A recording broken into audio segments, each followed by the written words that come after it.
क्या नताशा को 70% प्रॉपर्टी देने के बाद कंगाल हो जाएंगे हार्दिक पांड्या? क्या हार्दिक पांड्या जिन्होंने इतनी मेहनत से, इतनी गरीबी से उठकर नाम पैसा कमाया, वो सारा पैसा नताशा को दे देंगे? क्या हार्दिक पांड्या को वाकई में 70% पैसा देना पड़ेगा? क्या हार्दिक पांड्या का वाकई में डिवोर्स होने वाला है?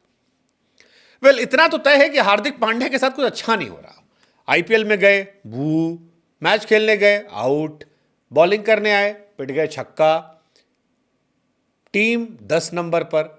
आईपीएल खत्म हुआ तो अगले सीजन के पहले मैच के लिए बैन हो गए। इंडियन टीम से कैप्टनसी से वाइस कैप्टन। लेकिन इन सारे गमों को तो शायद हार्दिक सह लेते, लेकिन ये वाला जो गम था ये बड़ा खतरनाक था, क्योंकि खबर आई है कि हार्दिक की बीवी जो है वो हार्दिक को छोड़ रही हैं। और इसकी शुरुआत तब होती है जब नताशा ने अपने सरनेम से पांड्या हटा दिया था। नताशा आईपीएल का कोई भी मैच देखने के लिए नहीं गई।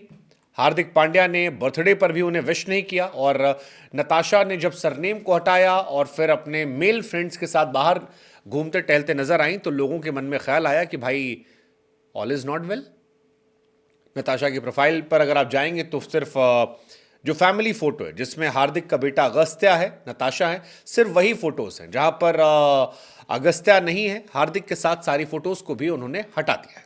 और यही सारी कहानी शुरू हुई कि क्या नताशा की जिंदगी में और हार्दिक की जिंदगी में सब कुछ ठीक नहीं चल रहा। यह सवाल अपने आप में बड़ा महत्वपूर्ण है, क्योंकि खबर यह आई, तमाम अखबारों में छापा गया कि 70% पैसा जो है वो हार्दिक पांड्या को देना पड़ेगा नताशा से सेपरेशन के वक्त। और ये कई देश के बड़े अखबार हैं जिन्होंने इस खबर को छापा है। हालांकि इस खबर के साथ सोशल मीडिया पर हार्दिक पांड्या का एक पुराना वीडियो भी चल रहा है 2018-19 का, जिसमें हार्दिक पांड्या से पूछा जाता है कि भाई क्या प्लानिंग उनकी, तो कहते हैं कि मैंने अपनी सारी प्रॉपर्टी अपनी सारी मम्मी के नाम कर रखी है, सारा गाड़ी सब कुछ मम्मी के नाम है, ताकि कल को कोई आए तो 50% देना ना पड़े। अब कई लोग कह रहे हैं कि भाई गुज्जू दिमाग है, हार्दिक पांड्या ने भविष्य को देख लिया था, भविष्य समझ गए थे, इस वजह से उन्होंने ये काम कर दिया और अपनी बीवी के चक्कर में पड़ने से बच गए। कई लोग ये कह रहे हैं कि यार जो कहानी शमी के साथ हुई थी, जो कहानी शिखर धवन के साथ हुई थी, वही कहानी हार्दिक पांड्या के साथ भी हो गई। तो ये भी एक कहानी अपने आप में इंटरेस्टिंग हो गई है। लेकिन कुल मिलाकर कहानी है कि फिलहाल मुश्किलें जो हैं वो हार्दिक पांड्या की बढ़ती जा रही हैं। आईपीएल में फेल हो गए, उनकी वाइफ नताशा स्टेनकोविक एक दूसरे से अलग रह रहे हैं, फरवरी के बाद से कहा जा रहा है काफ़ी अलग अलग हैं। और अब उनके बीच सेपरेशन इतना ज़्यादा बढ़ गया है कि एक दूसरे की प्रोफाइल से एक दूसरे की फ़ोटोज़ हट रही हैं, नाम हट रहा है और बहुत ही जल्द डिवोर्स की खबरें सामने आने वाली हैं।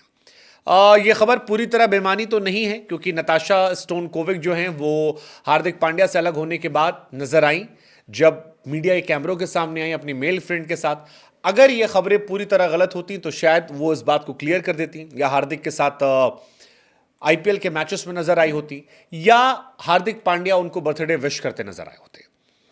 लेकिन ये सारी चीजें नहीं हुई। इसका मतलब इसमें कहीं ना कहीं सच्चाई है। नताशा, अगर आप नहीं जानते तो बता दें कि सर्बियाई मॉडल हैं नताशा स्टेनकोविक। 31 मई 2020 को हार्दिक पांड्या से शादी की थी और उसी साल 30 जुलाई 2020 को अपने बच्चे अगस्त को जन्म दिया था। ज़्यादातर लोग जो हैं सोशल मीडिया पर हार्दिक पांड्या को सिंपैथी दे रहे हैं। कोई लिख रहा है कि भाई का करियर डाउन हुआ तो बीवी ने साथ छोड़ दिया। कोई कह रहा है कि यार सबसे अच्छा इन्वेस्टमेंट यही है कि एक रईस ज़्यादा पकड़ो, बच्चा पैदा करो, शादी करो और उसके बाद डिवोर्स लेकर सारा पैसा ले जाओ। कई लोग नताशा की स्टोरी की बात भी कर रहे हैं, क्योंकि नताशा अभी भी कुणाल पांड्या और कुणाल की वाइफ के साथ संपर्क में और उनके साथ उनकी बातचीत चल रही है। लेकिन कुल मिलाकर इस कपल के दूर होने की बात तो सामने आ रही है। नताशा का 4 मार्च को जन्मदिन भी था, बार बार हम कह रहे हैं। हार्दिक ने विश नहीं किया था और अब वो अकेली नजर आ रही हैं। आईपीएल में भी नजर नहीं आई। माना जा रहा है कि वर्ल्ड कप में भी नहीं जाएंगे। ये बड़ी बात है। हालांकि कुणाल और उनकी वाइफ पंखुड़ी, इनके साथ नताशा लगातार टच में और नताशा लगातार संपर्क में है। नताशा पर कई तरह के आरोप लग रहे हैं, हार्दिक पांड्या पर भी आरोप लग रहे हैं। हार्दिक की किस्मत अभी तो फिलहाल खराबी चल रही है। 30 लाख रुपए का जुर्माना, अगले साल एक मैच का बैन, पता नहीं कैप्टनसी रहेगी जाएगी, पता नहीं आईपीएल पूरा खेल पाएंगे नहीं खेल पाएंगे। लेकिन ये बीवी वाली कहानी बड़ी इंटरेस्टिंग है। हालांकि अब तक ऑफिशियल कुछ नहीं है और ये 70% वाली कहानी भी हम नहीं कह रहे हैं, ऐसा बहुत सारे अखबारों में खबरों में छापा गया है। कितना सच कितना फसाना वक्त रहते बदल जाएगा, लेकिन इतना ज़रूर पता है कि हार्दिक भाई का टाइम जो है थोड़ा गड़बड़ चल रहा है।